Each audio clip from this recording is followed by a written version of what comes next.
La matinale de Radio Classique avec David Abiker. Et Christian Macarian pour l'écho du monde à 7h42. Christian, bonjour. Bonjour David. Les États-Unis renforcent de manière impressionnante leur présence militaire au Moyen-Orient avec de nouveaux navires de guerre et des avions de combat. Selon plusieurs sources, l'armée américaine est prête à frapper l'Iran dès ce week-end si Donald Trump en donne l'ordre. La guerre contre l'Iran est-elle imminente ou faut-il se fier à Trump qui temporise ?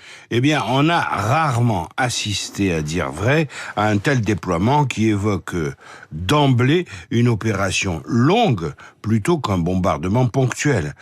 Contrairement au raid aérien américano-israélien du 13 juin 2025, la fameuse opération Rising Lion qui a frappé les sites nucléaires de Natanz, de Fordo, d'Ispahan et le réacteur nucléaire d'Arak l'an dernier, donc, eh bien, le plan actuel, contrairement à ce raid, vise la durée afin d'obtenir cette fois des résultats définitifs et irréfutables du genre, cela prendra le temps qu'il faudra.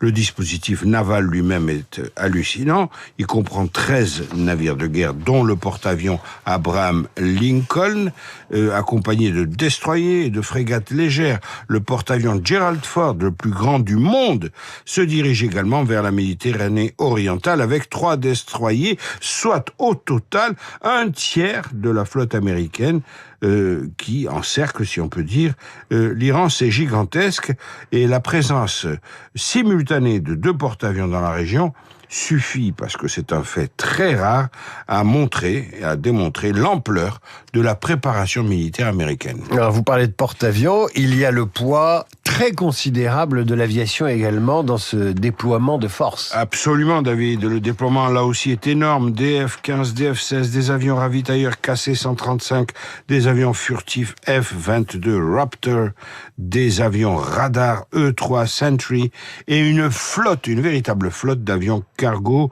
pour apporter sur place tout ce qu'il faut aux troupes stationnées dans le Golfe. Franchement, il est difficile d'imaginer qu'une telle marée de moyens militaires ait pour seul et unique but d'intimider les Iraniens.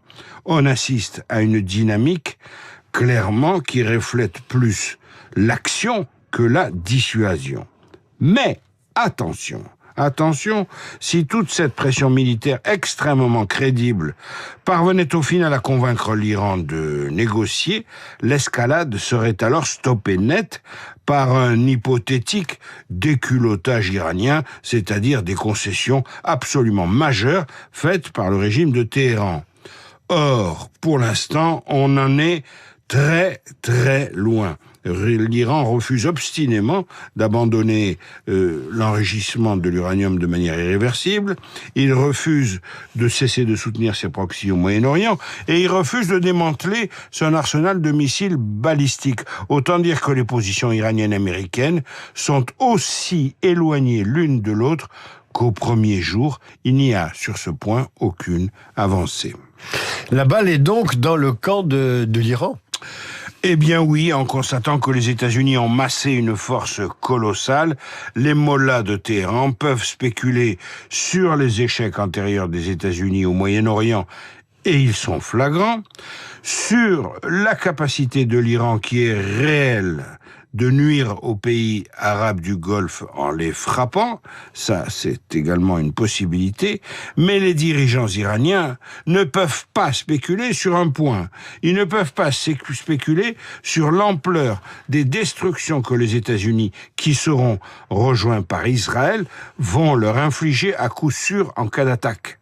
En cas d'attaque, telle qu'elle se dessine, les forces iraniennes seront indiscutablement pulvérisées.